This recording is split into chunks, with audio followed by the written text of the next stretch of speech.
Napakasaya ng grupo dahil nakaligtas sila sa malaking goldfish. Nasira naman ang mga sandata ng dalawang giant dahil sa ginawa nilang pag-atake pero masaya sila sa naitulong.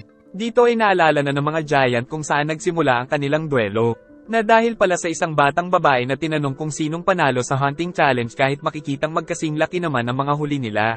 Ngunit nang pumutok ulit ang bulkan ay nagkasundo silang ituloy ang duelo. Masayang masaya sila Usopp at Luffy. Nang makaramdam ng hindi maganda si Nami kaya ibinigay muna ang Eternal Pause kay Princess Vivi na seryosong gusto ng umuwi para sa nasasakupan. Kaya binigyan muna sila ng merienda ni Sanji para makapag-relax. Takam na takam ang dalawa kaya nang sinabing nasa kusina ang pagkain nila ay nagmamadali ang dalawa. Si Zoro naman ay patuloy na nagpapalakas dahil dismayado sa sarili nang hindi niya mahiwa ang wax ni Mr. 3. Samantala naghahanda na rin si Mr. 2 na gawin ang ipinag-utos sa kanyang tapusin si Mr. 3. Tuluyan na ngang nagkasakit ng malala si Nami kaya tinawag ni Vivi ang mga kaibigan.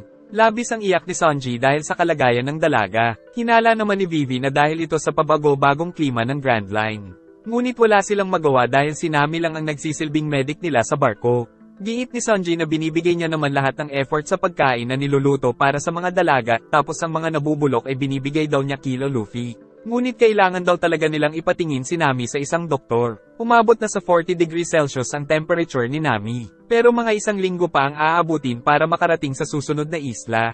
Subalit hindi makarelate ang kalalakihan dahil hindi pa daw sila nagkasakit. Kaya pinaliwanag ni Vivi na maaari itong ikasawi ni Nami kaya natakot ang mga kaibigan nito. Ngunit nagpanggap si Nami na ayos lang daw siya, nang sa ganun ay dumiretso na daw sila sa Alabasta Kingdom para kay Vivi. Dahil nakita ni Vivi sa dyaryo na mas lumala ang kalagayan ng kanyang kaharian. Kahit may nararamdaman ay ipinatawag din Nami kay Zoro ang mga kaibigan dahil nalaman daw niya na may paparating na malakas na hangin. Subalit nang hawakan ni Luffy ang noo nito ay napaso ang captain kaya nag-aalala na sa kanya ang mga kaibigan, ngunit ipinag-utos pa rin ang dapat nilang gawin.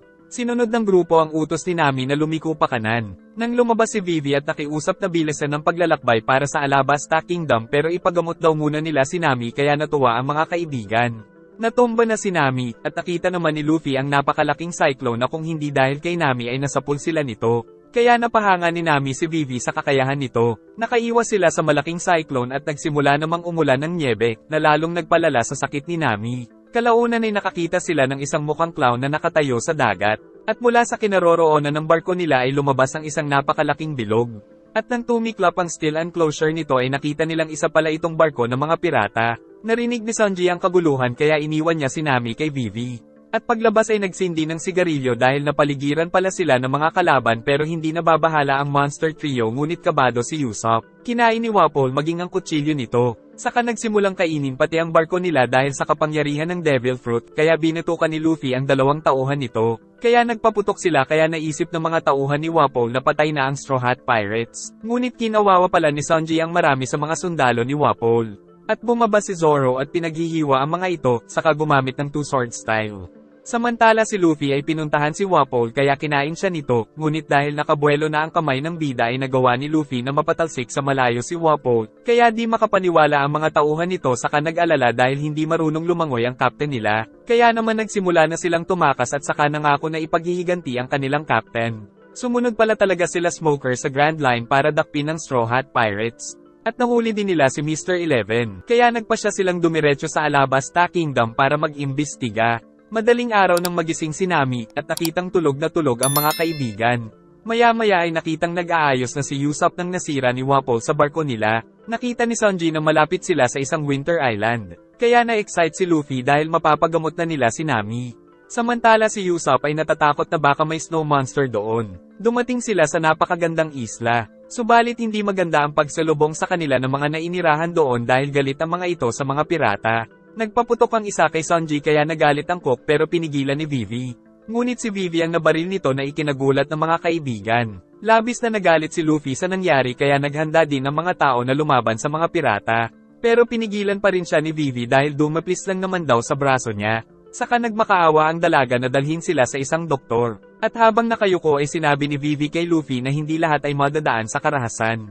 Kaya nagpatira pa na rin si Luffy upang dalhin sila sa isang doktor. Naintindihan naman sila ni Dalton na siyang pinuno ng mga tao. Sinamahan sila ni Dalton at sinabing isang witch lang ang doktor na meron sila at wala pa rin daw pangalan ng isla. Nakakita sila ng isang hiking bear, ngunit hindi daw ito mapanganib basta magbaw sila. Samantala si Zoro ay nagpasyang mag-swimming dahil boring daw magbantay ng barko. Dinala ni Dalton ang mga bida sa Bighorn Village. Saka pinauwi na nito ang mga kasama dahil alam niyang hindi mapanganib ang mga piratang ito. Nang may dumating na matabang babae ay akala nila Luffy na isa rin itong hiking bear. Mas lumala pa ang kalagayan ni Nami na umabot na sa 42 degrees Celsius. Ngunit sila Usopp at Luffy ay nakuha pang maglaro sa snow. Ang mga bundok ay tinatawag daw na Drum Rockies, kung saan sa pinakamataas na Drum Rockies ay may palasyo kung nasaan ang doktor na si Dr. Kureha. Kaya nabahala si Sanji dahil napakataas at napakalayo nito. Bumababa daw minsan si Dr. Kureha para manggamot ngunit bilang kabayaran ay kinukuha nito kung ano ang magustuhan. At bali-balitang may nakakita daw sa doktor na lumilipad sa kabilugan ng buwan na parang si Santa Claus. Dagdag pa ni Dalton na ang magagawa na lang nila ay hintayin ang muling pagbaba ng doktor sa village. Ngunit hindi na sila makakapaghintay kaya sinusubukan ni Luffy na gisingin si Nami sa sampal. At nang magising ang dalaga ay sinabi ni Luffy na aakyatin daw nila ang tore. Pero hindi makapaniwala ang mga kaibigan sa naisip ni Luffy. Ngunit si Nami mismo ang nagsabi na pumapayag siya sa gusto ng captain. Nais na din sumama ni Sanji at pinaalala naman ni Usopp na bawal silang mahulog at tinali naman ng dalaga si Nami kay Luffy. Suwestyon ni Dalton na sa likod sila umakyat upang hindi makita ng mga mababangis na rabbit. Pero dahil wala na silang oras ay ayaw nang umikot nila Luffy at Sanji. Saka mabilis na umalis upang mailigtas ang kaibigan. Papasok na si Dalton sa bahay pero pinili ng dalawa na maghintay sa labas kaya sinamahan na lang din sila ng lalaki. Sa kakinwento na noon ay meron silang maraming magagaling na doktor. Ngunit ilang buwan nang nakalipas ay sinira daw ng Blackbeard Pirates na may 5 miyembro lang ang bansa nila. Ikinatakot nila Vivi ang natuklasan. Pero dagdag pa ni Dalton na tila isang blessing in disguise ito dahil ayaw din nila ng pamamalakad ng bago nilang hari. Nalaman din nila kay Dalton na ang dating pangalan ng kaharian ay Drum Kingdom sa pamumuno ni Wapol, kaya naalala ng dalawa ang taong nakalaban nila sa dagat na Wapol din ang pangalan. Hindi alintana nila Luffy ang napakalamig na panahon upang mailigtas si Nami, ngunit may nakakita sa kanilang isang mabangis na kuneho na walang tigil silang inaatake subalit hindi naman sila nito matamaan kahit na anong gawin. Ngunit nang mainis si Sanji ay sinipa niya ito ng napakalayo. Nagpatuloy sila sa pagtakbo ngunit may nag-aabang sa kanilang grupo ng malalaking kuneho. Samantala nalaman din nila Vivi mula kay Dalton na inabando na pala sila ni Wapol nung inatake sila ng Blackbeard Pirates na ikinagalit ng dalaga. Subalit ngayon ay sinusubukan na daw nila Dalton na magtayo ng sarili nilang bansa nang sa ganon ay magawa nilang lumaban kapag bumalik si Wapol. Sumugod ang malaking kuneho ngunit nakaiwas ang dalawa. Saka nabahala sila nang makita na napakadami ng mga ito. At sa kasamaang palad ay makakabalik na rin sila Wapol sa lugar na iyon. Sinabi ni Sanji na huwag lumaban si Luffy dahil mararamdaman ni Nami ang impact. Kaya umiwas lang siya ng umiwas sa mga atake, saka sinipa ni Sanji ang isang kuneho pero nahihirapan din daw siyang umatake sa kapal ng snow. Sabay-sabay na umatake ang mga kuneho kaya tumakbo ang dalawa sa gubat. Saka aatake sana si Luffy pero pinigilan at si Sanji ang sumipa. Tapos pinilit nilang makaakyat kaya naiwan ng mga kuneho sa baba subalit tumalon ang mga ito. Dumating na naman ang matabang babae na sinabing nasa kabilang baryo daw si Dr. Kureha. Kaya nalaman nilang nagkasalisi pala sila nila Luffy. Sa kabilang baryo ay iyak ng iyak ang isang bata. Kaya nang marining ito ng doktor ay pumasok siya sa loob. Sumakay naman ng sleigh sila Dalton upang puntahan ang doktor. Nagsimula si Kureha na gamutin ng bata nang makita nila ang matinding pamamaga at malamang ay naimpeksyon na rin pati ang buto. Habang ginagamot ito ni Kureha ay natatakot ang mga tao dahil sa malakas na iyak. Kaya pinatulog ni Chopper ang bata. Pagkatapos manggamot ay nanghihingi ang doktor ng 50% ng kita ng resto. Pero naisip ng mga tao na nanlalamang ang doktor dahil walang ibang doktor sa lugar. Ngunit mamaya ay nagpasalamat at ngumiti ang bata, kaya pumayag na ang tatay nito. Samantala si Zoro ay nagtitraining sa malamig na ilog. At niyayaya pa nito si Karo pero ayaw nito, ngunit biglang nawala si Zoro kaya naisip niyang nalunod ito kaya siya tumalon pero nagdive lang pala ang swordsman. Akala ni Luffy ay naiwan na nila ang mga kuneho, ngunit nasa itaas na pala ang mga ito na tumatalon-talon. Kaya naisip ni Sanji na gumagawa sila ng avalanche. Habang naglalakbay ay kinwento ni Dalton na dati siyang captain ng security squad ng Drum Kingdom. Ngunit nang mamatay ang dating hari at si Wapol ang pumalit ay ipinapatay nito ang lahat ng mga doktor sa bansa at ang itinira niya lang ay ang 20 pinakamagaling ngunit magiging mga personal doctor niya ang mga ito. Dahil ito daw ang paraan ni Wapol upang wala nang makaagaw sa kanyang trono. Samantala hindi na alam ni Zoro ang pabalik sa barko. Nang makita niya si Dr. Kureha, kaya nakiusap siya sa matanda na dalhin siya sa village. Pero nagalit ang doktor nang tawagin siyang matanda kaya nasapok dahil 139 pa lang daw siya. Nakarating na rin si Wapol sa isla, kaya binanata ng mga tagabantay ni Dalton. Saka agad silang kumilos para bumalik sa palasyo pero ayaw kumilos ng alaga ni Wapol. Nang makita nila ang barko ng Straw Hat kaya naalala ni Wapol ang ginawa sa kanya ni Luffy. At sinabi naman nila Chess at Kuromaramo na malamang ay nagpunta ang Straw Hat sa Bighorn Village. Dumating sila Usopp sa kabilang village ngunit hindi na nadatnan ang doktor. At nalaman pa nilang papunta daw ang doktor sa kabilang direksyon kung nasaan sila. Saka dumating ang isang bantay at ibinalita ang pagdating ni Wapol kaya natigilan ang mga tao. Kaya agad na ng abayo si Dalton tapos unti-unting nag-transform habang papunta sa Bighorn Village kung nasaan si Wapol. Samantala tama nga ang hinala ni Sanji na magkakaroon ng avalanche. Kaya mabilis na tumakbo ang dalawa habang naghahanap si Sanji ng mataas na lugar. Kaya pinilit nilang magpunta sa nakita ni Sanji. Subalit hindi pa rin sapat ang taas nito kaya tinangay sila ng avalanche. Nabalitaan na rin sa ibang village ang pagdating ni Wapol kaya binalak rin nilang magpunta sa Bighorn Village upang tulungan si Dalton. Samantala sila Vivi at Usopp ay sinusubukan pa ring hanapin si Dr. Kureha na nagpunta daw sa Gyaste Village pero nalampasan nila ang tamang daanan. Si Wapol naman ay kain na ng kain sa Bighorn Village habang nang pa-power trip. Nang sabihin ni Kuromaramo na nabalitaan niyang papunta sa Drum Castle ang Straw Hat para magpunta kay Dr. Kureha na kasalukuyang nakatira daw sa palasyo. Ikinagalit ito ni Wapol kaya nagpasya na siyang magpunta sa palasyo. Ngunit dumating si Dalton at hiniwa si Wapol sa katawan. Pero dahil sa 20 expert na doktor ni Wapol ay kaagad nila itong napagaling. Saka ipinag-utos na patayin si Dalton. Kaya nag-transform ito gamit ang kapangyarihan ng Devil Fruit na Zone type. Sumugod si Dalton at pinagbabaril, subalit dahil sa galing sa pakikipaglaban ay natalo ang mga ito. Ngunit nang dumating ang mga tao ay ito ang pinuntirya ni Chest, kaya naman humarang si Dalton ngunit siya ang tinamaan ng mga palaso. Tapos naramdaman nila ang pagyanig dahil sa avalanche. Maging sila Usopp ay naramdaman ang pagyanig. Samantala si Zoro ay abala pa rin sa pagtitraining, kaya hindi siya handa nang dumating ang avalanche. Dahil tinangay ng avalanche sila Luffy ay naisipan ng bida ng sumakay sa naputol na puno, at dahil dito ay napalayo na naman sila sa palasyo. Ngunit sinundan pa rin sila ng mga kuneho at pilit silang inaatake habang pababa ng bundok. Subalit sa unahan ay may nakaharang kaya pinili ni Sanji na isakripisyo ang sarili para maligtas lang si Nami kaya siya lang ang bumangga samantalang nakakapit si Luffy. At sinubukan pa niyang iligtas ang Cook subalit ang gloves lang ang nakuha. Umabot ang avalanche hanggang sa Bighorn Village kaya nagmamadali na rin sila Wapol, ngunit hindi nila tinulungan ang mga doktor. Pero sa kabila ng pagmamadali ay inabutan pa rin ng avalanche ang tatlo. Matapos ang avalanche ay nakaligtas sila Luffy at Nami, saka hinanap ng bida ang kanyang Cook. Kinain ni Wapol ang snow para makawala mula dito. Saka naisip nitong ang Straw Hat ang may kagagawa ng avalanche. Samantala umiiyak ang isang batang kuneho dahil pati ang tatay niya ay nalibing. Ngunit nang mapadaan ng bida ay tinulungan pa rin ito ni Luffy sa kabila ng ginawa sa kanila. Dahil sa alaga ni Wapol ay naabutan nilang naglalakad ang Straw Hat. Ngunit ayaw lumaban ni Luffy dahil hawak niya ang mga kaibigan.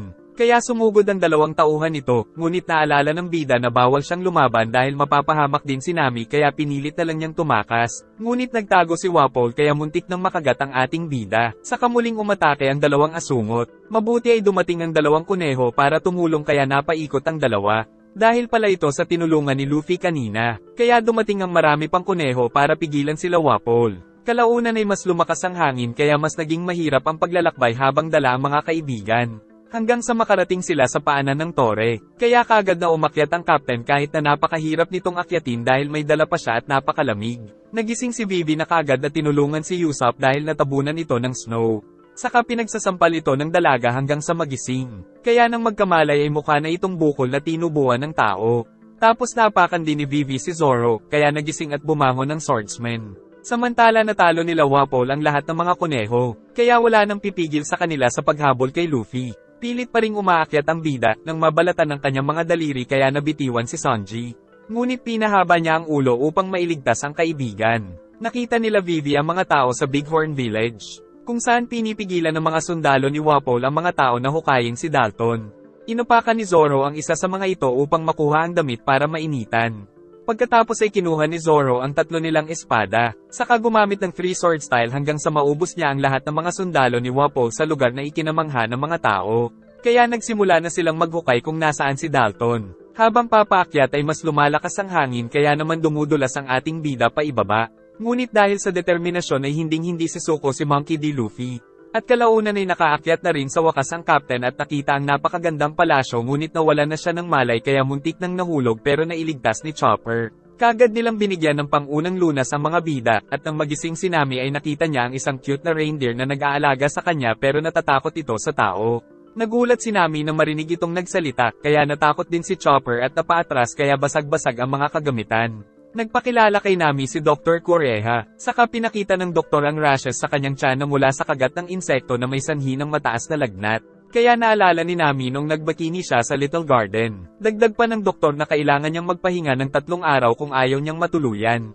Pero ayaw makinig ni Nami kaya nagalit si Dr. Kureha dahil kung hindi siya mapapagaling ay papatayin na lang daw siya. Samantala ang dalawang kaibigan ay masarap ang tulog. Nang maalala ni Chopper ang ginawang sakripisyo ni Luffy para sa dalawang kaibigan, na kahit masama na rin ang lagay ay nakiusap pa rin na iligtas ang mga kaibigan niya. Nagising si Luffy at nakita ang reindeer na napagkamalan niyang pagkain. At maging si Sanji ay nais siyang iluto kaya takot na tumakbo si Chopper mula sa dalawa. Saka natuwa sila nang makitang ayos na si Nami. Ngunit muling nagpatuloy sa paghabol sa reindeer na kumain pala ng devil fruit kaya tumalino na parang tao at nagkaroon ng kakayahan na mag-transform. Samantala patuloy pa rin ang paghahanap nila kay Dalton hanggang sa mahanap ito ngunit hindi na tumitibok ang puso. Nagagalit si Kureha sa tuwing tatawagin siyang matanda kaya kawawa sa kanya sila Luffy at Sanji. Saka muli nilang nakita si Chopper kaya tumakbo na naman ito. Ngunit nagsimula naman si Kureha na habulin sila ng espada. Tatayo sana si Nami para isara ang pinto pero pinigilan siya ni Chopper dahil may sakit pa daw ang dalaga. Nagpasalamat si Nami sa kabutihan ng reindeer at ayaw naman itong tanggapin ng compliment pero hindi niya maitago ang saya. Kumuha ng maraming sandata si Kureha na ipinambato sa dalawa. Samantala sinubukan naman ni Nami na yayain sumama sa kanila si Chopper bilang doktor ng Straw Hat Pirates. Pero may trauma si Chopper kaya parang ayaw nito. Kalaunan ay kinwento ni Kureha ang nakaraan ni Chopper, na mula nang pinanganak ito ay nakaranas na ito ng diskriminasyon sa mga kapwa reindeer dahil sa kulay asul na ilong. At nang makakain ito ng devil fruit ay itinakwil na siya ng mga kapwa reindeer. At maging ang mga tao ay pinagbabaril siya dahil mukhang halimaw kaya wala na siyang mapuntahan. Napagtanto nila Sanji na nakabukas ang pinto kaya malamig sa loob. Pero pinigilan sila ni Chopper na isara ito, dahil pala may pugad ng ibon sa itaas ng pinto. Tapos pag-alis ni Chopper ay naisip ni Luffy na pasalihin siya sa grupo. Habang nagtatrabaho si Chopper ay kinikiliti siya ni Luffy. Saka nagpa siya si Luffy na isali ito sa kanyang crew pero natatakot pa rin ang reindeer sa mga tao. Kaya tumakbo si Chopper at nagtago kay Kureha. Kinwento ni Kureha na may isang tao lang daw na pinagkatiwalaan noon si Chopper. At ito ay si Dr. Hirilok. Tumakas ang doktor dahil ipinapapatay sila ni Wapol. Nang makita nito sa kagubatan ng sugatan na si Chopper, pero akala ni Chopper ay masama din ng doktor kaya sinuntok niya ito. Ngunit bago makaalis si Chopper ay naghubad ang doktor para ipabatid na wala siyang pakay na masama. Paggising ni Chopper ay maayos na ang kanyang kalagayan dahil sa doktor. Kaya naiyak na lang ang reindeer dahil ngayon lang may naging mabuti sa kanya.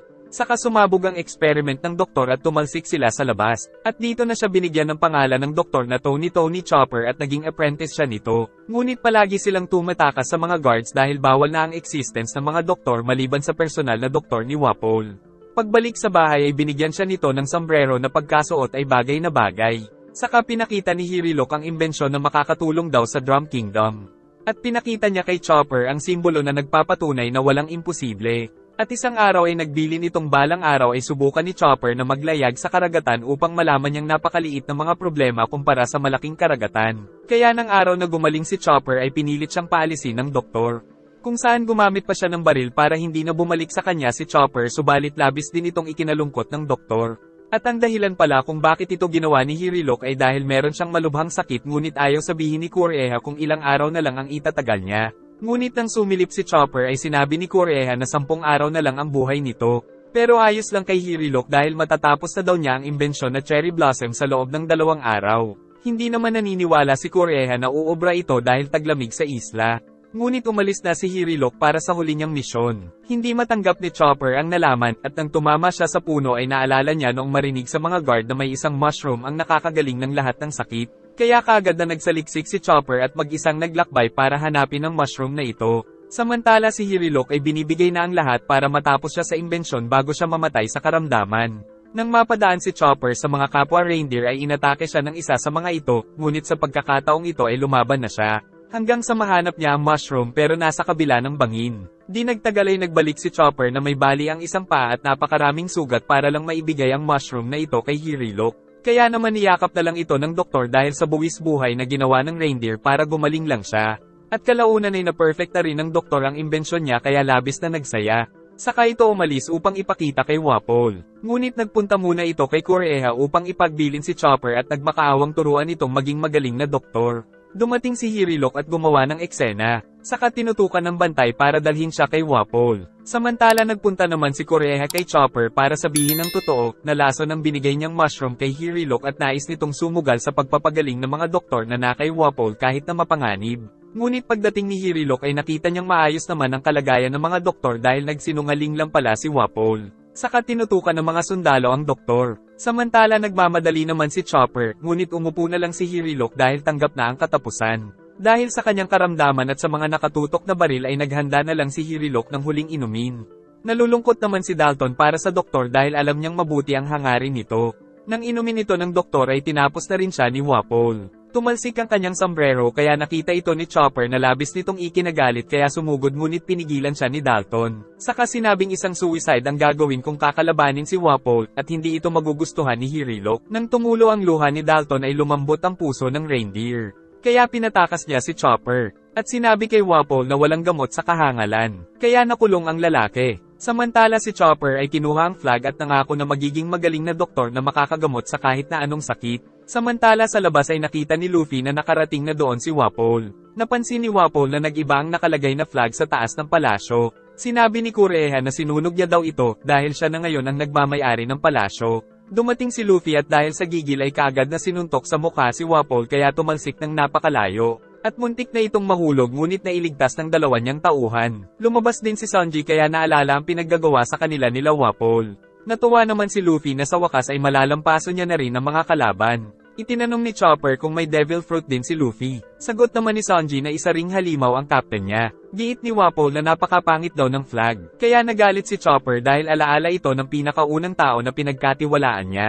Pinigilan ni Sanji ang atake ni Kuromaramo kay Dr. Kureha, ngunit hindi ito matanggal ni Sanji sa kanyang paa. Samantala si Luffy ay naghahanap ng damit na panlamig, kaya pinahiram na lang siya ni Nami. Dinagdagan pa ni Kuromaramo ang mga afro kay Sanji.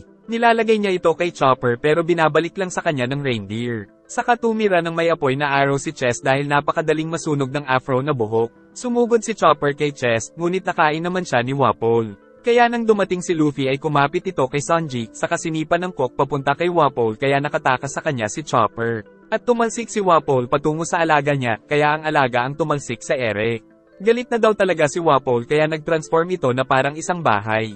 Saka nito kinain ng sariling mga tauhan. At paglabas ay naging isang nilalang sila Chess at Kuromaramo na hinangaan pa ni Luffy.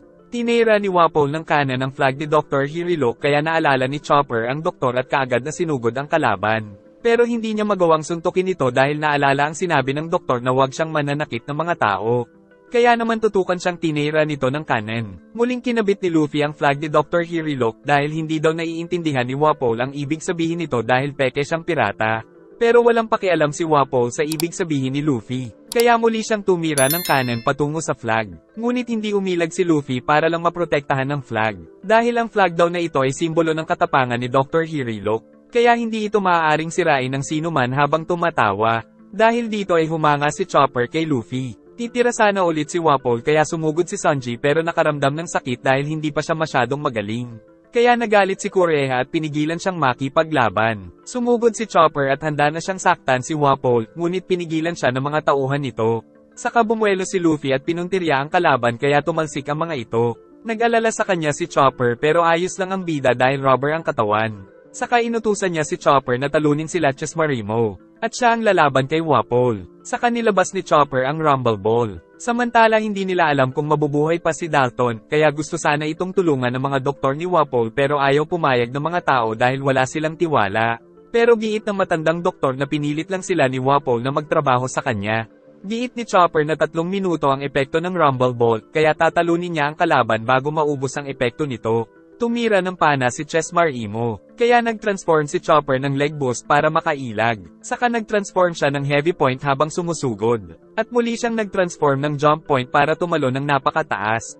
At habang nasa ere ay nag-transform ng guard point upang hindi mapinsala ng malakas na atake ni Chessmarimo kaya tumalbog lang si Chopper.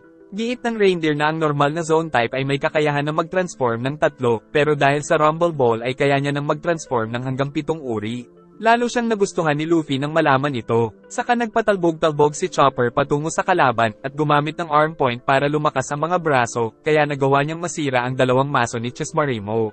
Ngunit nilabas naman ng kalaban ng apat niyang axe pero dumaplis lang kay Chopper kaya nahiwa ang palasyo na nasa likod.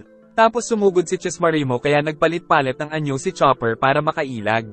Saka siya gumamit ng brain boost at nag-scan ng kalaban para malaman ang kahinaan nito. Habang isinasagawa ito ni Chopper ay sinamantala ni Chesmaremo ang pagkakataon na umatake ngunit nakita na ng reindeer ang kahinaan niya. Tapos mula sa ilalim ng snow ay lumabas si Chopper na naka-arm point saka pinuntirya ang kahinaan nito kaya natalo niya si Chesmaremo. Tuwang-tuwa si Luffy sa kanya at hindi naman maitago ni Chopper ang kasiyahan. Samantala sa tulong ng mga doktor ay naka-recover na si Dalton. Si Vivi naman ay nais magpunta sa bundok dahil nag-aalala siya sa mga kaibigan. Pero sinabi ni Usopp na kailangan lang nilang magtiwala sa mga kaibigan nila. Pinipilit ni Dalton ang sarili para pigilan si Wapol na muling maghari sa lugar. At dahil ayaw nitong magpapigil ay pinasan siya ni Usopp. Pero dahil napakalaki ni Dalton ay hindi niya mabuhat. Kaya si Zoro na lang ang nagbuhat dito. Bago sila umalis ay sinabi ng isang lalaki na may naglagay daw ng lubid na maaari nilang gamitin para mabilis na makaakyat. Naisip naman ni Vivi na si Dr. Kureha ang gumawa nito. Samantala nawala sa paningin nila Luffy si Wapol kaya nagmadali silang hanapin ito. At sinabi ni Chopper na tinawag daw siyang kaibigan ni Luffy. Nasa loob na pala ng palasyo si Wapol. At labis din niyang ikinagalit ang napakaraming snow sa loob. Lumabas si Nami kaya nakita niya si Wapol. Nagkunwari ang dalaga na hindi niya kilala ang Straw Hat. Pero hindi naniwala si Wapol kaya hinabol niya si Nami ngunit hindi magkasya sa hagdan ng katawan. Kaya kinain na lang nito ang sarili para makalusot siya, tapos nang bumalik sa dating anyo ay naging matangkad at payat na ito. Muli niyang hinabol si Nami hanggang sa maabutan ito, pero tinamaan siya ng malakas na sipa ni Luffy sa mukha. Tapos nagalit si Nami sa bida dahil nasira ang jacket niya. Nagbabala si Wapol na bubuksan ang taguan ng mga sandata para kainin ang mga ito at makapag-transform ng mas mapanganib. Pero nawawala pala ang susi niya kaya tumakbo ito at hinabol ng bida. Nakay Nami pala ang susi ni Wapol na akala niya daw ay susi sa treasure room. Dumating si Sanji pero gumagapang na lang ito dahil sa spine injury pero hindi ito alintana ng babaero basta makalapit lang sa mga siopaw ni Nami kaya sinubsob ng dalaga. Nagpunta si Wapol sa kanyang malaking machine gun. Ngunit nang subukan ay ayaw na nitong gumana dahil ginawa na palang pugad ng ibon ang loob nito kaya pinagtawanan ni Luffy. Gamit ang lubid na muling naikabit sa palasyo ay mabilis silang nakakaakyat na parang nasa cable car lang. Samantala naaalala ni Dalton ang mga kalupitan na naranasan niya sa kamay ni Wapol at ng mga tauhan nito, kaya nagdala siya ng napakaraming dinamita para ipaghiganti ang sarili. Kakainin sana ni Wapol ang mga ibon pero pinigilan ng bida. Ngunit pinalaki nito ang bunganga pero hindi pa rin binibitiwan ni Luffy kaya ginawa niyang kanan ng dila at pinasabog ang bida. Pero nakaligtas si Luffy at hinawakan siya saka pinaikot ang sarili, saka gumamit ng Gomu Gomu no Bogon kaya talsik sa bubong si Wapol. Tapos pinuntahan siya ni Luffy sa bubong saka bumuelo ng malayo ang mga kamay at gumamit ng Gomu Gomu no Buzuka kaya tumalsik ng napakalayo ang kalaban na napansin nila Dalton at Chopper. Nakarating na rin ang cable car sa palasyo. Ngunit pag-akyat nila Usopp at Zoro ay inatake sila ni Luffy dahil akala niya ay kalaban ng dalawa. Nang malaman ni Dalton na si Chopper pala ang tumalo sa tauhan ni Walton ay naalala niya noong pigilan niya ito sa pagsugod nung namatay si Dr. Hirilo. Kaya naman labis siyang nagpasalamat sa malasakit ng reindeer sa bansa nila. Ngunit nang makita ito ng mga tao ay natakot ang mga ito pati na si Usopp kaya tumakbo si Chopper, tapos binatukan siya ni Luffy. Saka hinabol ang reindeer upang isama sa kanilang paglalakbay. Nalaman ni Zoro na si Dr. Kureha pala ang babaeng sumipa sa kanya ngunit muli siyang binanatan dahil tinawag na naman niyang matanda. Nagtatago si Nami para makatakas sa doktor ngunit nakita sila nito at pinapabalik siya sa kama. Natatakot ang mga tao nang marinig ang ginagawang panggagamot kay Sanji ng doktor. Saka hinanap ni Kureha ang susi sa arsenal pero sinabi ni Dalton na nakay Wapol daw ito. Dahil nakuha ito ni Nami kanina ay nakipagnegosasyon siya sa doktor na kapag nahanap niya ang susi ay gagawing libre na lang ang panggagamot sa kanila. Saka inilabas ng dalaga ang susi kaya nagtaka sila kung paano ito nakuha. Dahil dito ay libre na sila sa bayad pero inutusan pa rin siya nitong magpahinga ng 2 araw. Akala ni Chopper ay tumigil na si Luffy pero hinahanap pa rin pala siya nito. At sinabi naman nila Usopp na tigilan niya na ang reindeer pero ayaw pumayag ni Luffy kaya nagpakita na si Chopper at sinabing isa siyang reindeer kaya hindi nararapat na makisama sa mga tao. Pero walang pake si Luffy dahil nakapagdesisyon na siya kaya naiyak na lang ang Dr. Reindeer.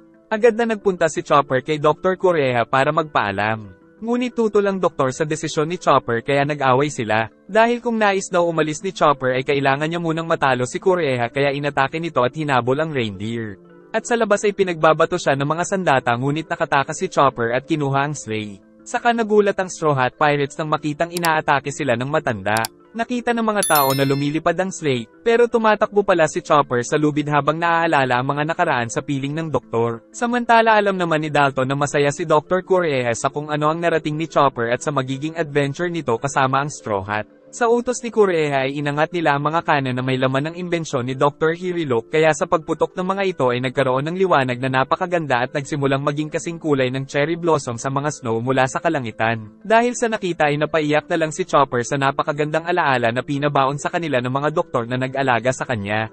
Nakasakay na sa barko ang magkakaibigan kasama si Chopper, at naiisip naman ng reindeer na sa wakas ay magsisimula na ang kanyang adventure. Saka nagkaroon ng kasiyahan sa barko dahil sa napakagandang tanawin. Nagtataka naman si Vivi kung bakit nahulog sa ilog si Karo, ngunit naiintindihan pala siya ni Chopper kaya nalaman nilang kasalanan nito ni Zoro kaya nasapok ni Nami ang swordsman. Kaya naman napahanga niya si Nami, at hindi naman maitago ni Chopper na natutuwa siya. Dagdag pa ni Nami na isa ring magaling na doktor si Chopper kaya mas lalong humanga ang mga kaibigan. Kaya tinanong ni Nami kung bakit niyaya ito ni Luffy na sumali sa grupo, sagot ng bida na natuwa lang daw siya sa transformations nito, at sinabi ni Sanji na emergency food. Naalala din ni Chopper na naiwan niya ang mga medical tools niya. Pero nakita daw ito ni Nami na nasa sleigh. Dahil ang totoo ay inihanda pala ito ni Kureha para sa kanya. Sa kanya nasaksihan ang magulong buhay sa loob ng barko dahil sa mga bago niyang kaibigan. Giit ni Dalton na dati ay balak niyang iwan ang isla dahil sa kasalanan dahil dati siyang naglilingkod kay Wapol. Pero ngayon ay nais niya na lang tumulong upang muling mapaunlad ang lugar. At natutunan niya daw ang bagay na ito sa isang bata. Dahil sa nakaraan ay umattend si Wapol sa isang meeting ng mga hari. Pero dahil masyadong selfish si Wapol ay pinagalitan siya ng hari ng Alabasta. Kaya nang makita niya sa labas ang anak nitong si Vivi ay sinaktan niya ang bata. Nagalit si Igaram pero pinalagpas ito ni Vivi upang hindi magkaroon ng gulo na siyang hinangaan ni Dalton na katangian ng prinsesa. Nagpunta din ang mga doktor kay Dalton upang tulungan siya na maisaayos ang bansa. Saka binigay ng isang lalaki ang wanted poster kaya nalaman nilang wanted pala si Luffy. Giit ng lalaki na ibinigay daw ito sa kanya ng isang manlalakbay at hinahanap din daw nito si Blackbeard. At pinagbili na sabihin nila sa Straw Hat na maghihintay ang lalaki ng 10 araw sa Alabasta. Pero bago ito makaalis ay tinanong nila ang pangalan kaya nagpakilala itong si Ace. Naalala naman ni Kureha si Gold Roger dahil naaalala niya daw ito kay Luffy. Nakita ni Chopper ang malawak na karagatan. Nang magpakita ang napakalaking ibon pero nang pansinin nito ni Luffy ay sumugod ito sa kanila. Tapos dinaagit nito ang bida kaya nagpanik si Chopper pero walang pake ang tatlong kasama. Pinahaba ni Luffy ang mga kamay sa binuka ang bunganga ng malaking ibon at ginawa itong tornado hanggang sa lumandeng sa kanilang barko para gawing pagkain. Pero nagalit ang mga kaibigan dahil naabala ang paglalaro nila pero natuwa nang makita ang malaking ibon. Natuwa si Chopper sa mga kaibigan nang dumating si Nami para sabihing malapit na sila sa Alabasta. Saka napag-usapan nila ang kanilang misyon at ang mga makakalaban upang mabawi ang kaharian nila Vivi mula kay Crocodile. At excited na dito ang monster trio ng Straw Hat Pirates. Dumating si Mr. 2 sa Little Garden pero nagagalit siya dahil hindi nila nakita si Mr. 3. Kaya nagmadali silang bumalik sa Alabasta sakay ng pato nilang barko. Nang mabalita ni Crocodile na sinasalakay ng mga pirata ang ibang bahagi ng Alabasta ay nais niyang magpunta para makuha ang simpatsya ng mga tao. Nag-enjoy ka ba? Salamat po sa panonood at pakiabangan po ng susunod na part saka mag-like and subscribe ka na rin Lodi para sa mas marami pang mga recap.